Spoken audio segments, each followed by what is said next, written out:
દોસ્તો જય અલકધણી, જય અલકધણી, જય અલકધણી.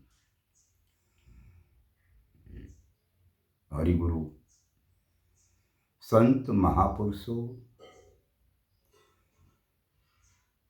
અધિકારી પુરુષો, આચાર્યગણ,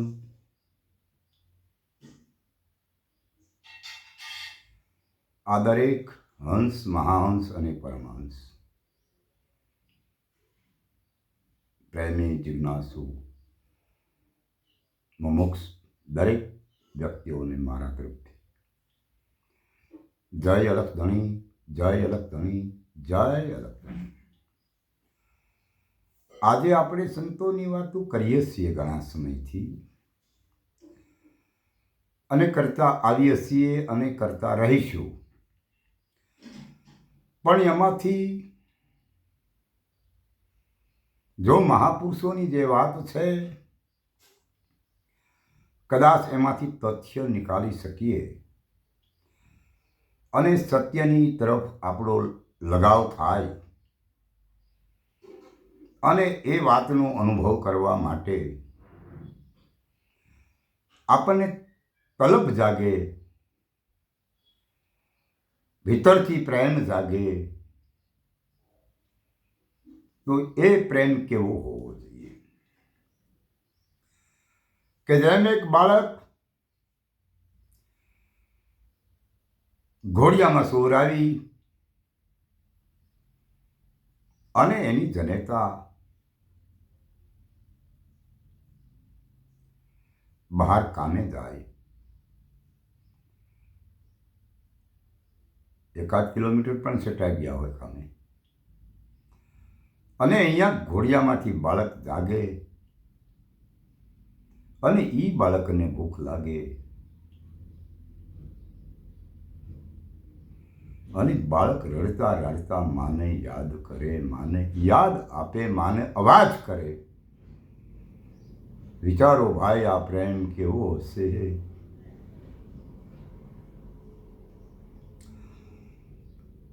માં અને દીકરાનો પ્રેમ કેટલો બધો આવી છે કે જે માં બાળકથી 1 કિલોમીટર 2 કિલોમીટર સેટે હોય અને એ બાળક મારો જાગ્યો છે ને ભૂખ્યો થયો છે ને રડે છે, એવો એ માને અનુભવ થાય. અનુભવ પ્રેક્ટિકલ થાય ભાઈ, વાતથી નહીં. અને પ્રેક્ટિકલ એટલે કેમ કે એ જનેતાના સ્થાનમાં દૂધના ફોરા છૂટવા માંડે, એનું સ્થાનમાં દૂધ ઉભરાવા માંડે. આ માં અને દીકરાનો પ્રેમ છે. આવો પ્રેમ જો ગુરુ સાથે એટલે કે મહાપુરુષ સાથે, અધિકારી પુરુષ સાથે જાગે અને ગુરુ પદ જે રહ્યું ને એને નિહાળવાની તમન્ના જાગે, એમાં આવો પ્રેમ હોવો જોઈએ. પણ એ જ બાળક જ્યારે મોટો થાય ને, એ જ બાળકના લગ્ન લેવાય, એ બાળકના ઘરે યુવા ઉંમરે એને પત્ની આવી જાય, પછી વિપત્તિના સમયે એ જ બાળક મોટો થયેલો હોય અને બાજુના ઓરડામાં બેઠો બેઠો રડતો હોય,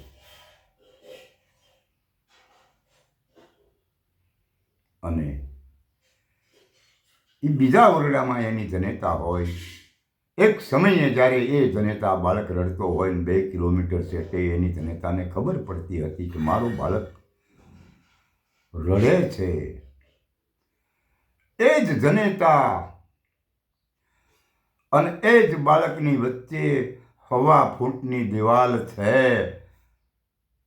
પણ એ દીકરાના રડવાનો અવાજ માને સંભળાતો નથી. શા માટે આવું બન્યું?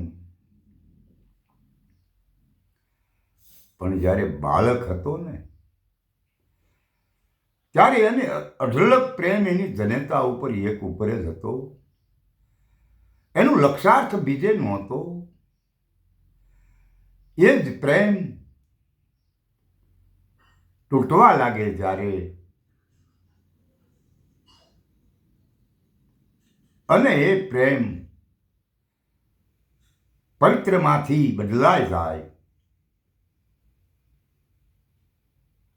માતૃભાવનાનો પ્રેમ તૂટી જાય અને સાંસારિક સામાજિક વ્યક્તિઓ સાથે જોડાણ થઈ જાય, પોતાની અસલિયતને ભૂલી જાય, ત્યારે એ અવાજ ન સંભળાય બીજે. એટલે મારું કહેવાનો મિનિંગ કે આ બાળક રૂપી જો મારી તમારી ભાવનાઓ હશે મહાપુરુષની સાથે,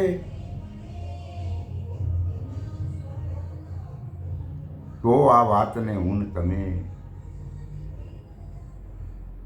જે લક્ષ્યમાં લેવાની છે ત્યાં સુધી જઈ શકશું. અને આવરણના બંધનમાં જો બંધાઈ ગયા, એ બંધનમાંથી મુક્ત થવા માટે આપણે કોઈ મહાપુરુષનું ચરણ સ્વીકારવાનું છે. અને જ્યારે એ મહાપુરુષ એની અમી દ્રષ્ટિ આપણા ઉપર ફેંકે અને એની પ્રેરણા મારા તમારા ઉપર ઉતરે ને,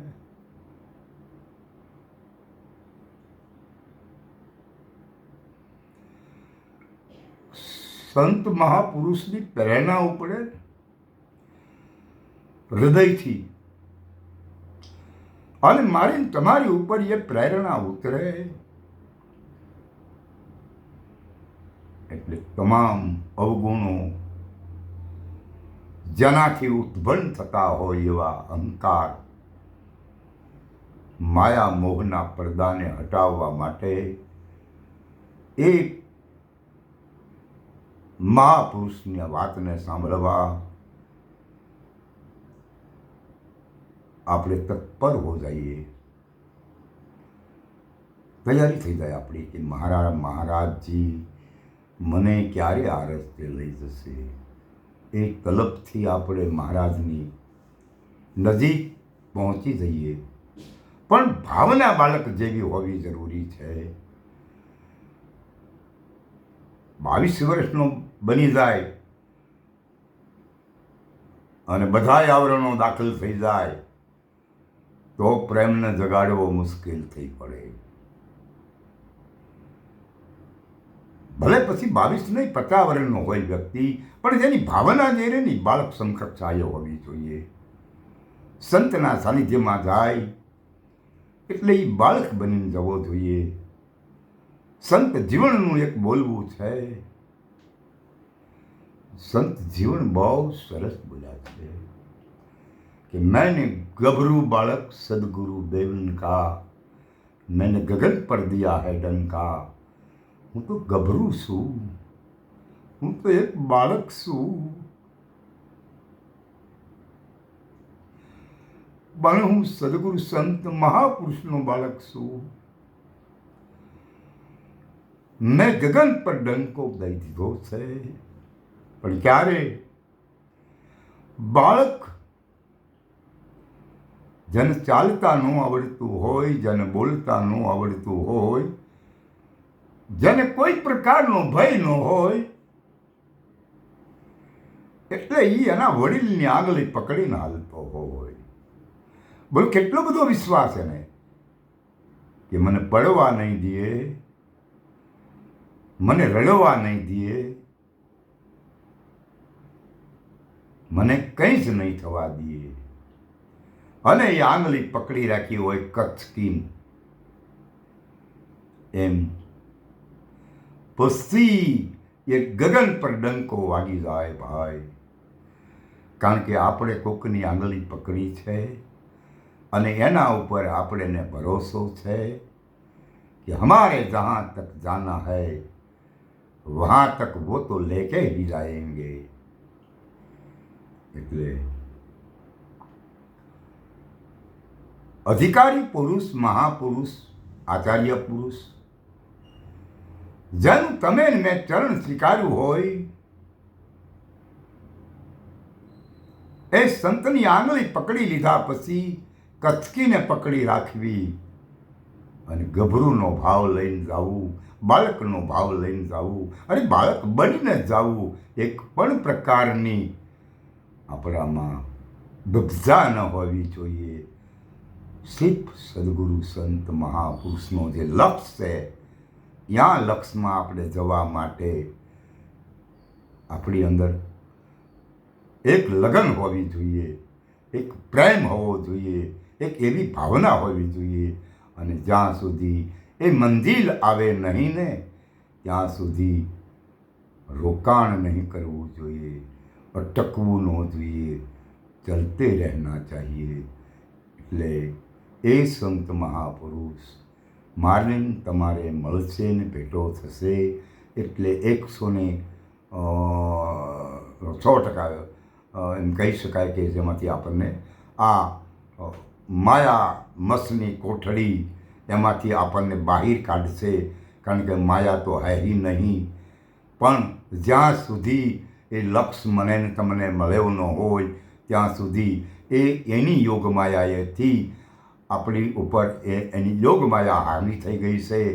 એ યોગમાયાનો પસેડો જે રહ્યો એ કોઈ સંત, કોઈ અધિકારી પુરુષ, કોઈ મહાપુરુષ, આચાર્યગણના ચરણે જવાથી આ માયાનો પસેડો જે ઉપર ઉઠાઈ ગયો છે એની યોગ માયાએ રચના એની છે.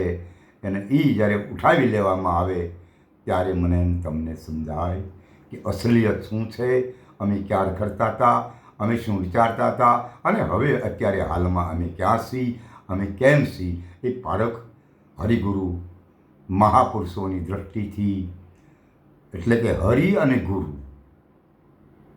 હરિ એટલે કે ગુરુ, હરિ એટલે કે મહાપુરુષ. હવે ગુરુ શબ્દ જે રહ્યો એ પિંડ અને બ્રહ્માંડથી પર છે. ત્યાં સુધી આપણું લક્ષ્ય પહોંચાડવા માટે જો આપણી પડખે આવે, આપણા સાનિધ્યમાં આવે, યા તો આપણે એના સાનિધ્યમાં જવું જ પડે. એની વાત નહીં, આપણે ખુદને જવું જોઈએ.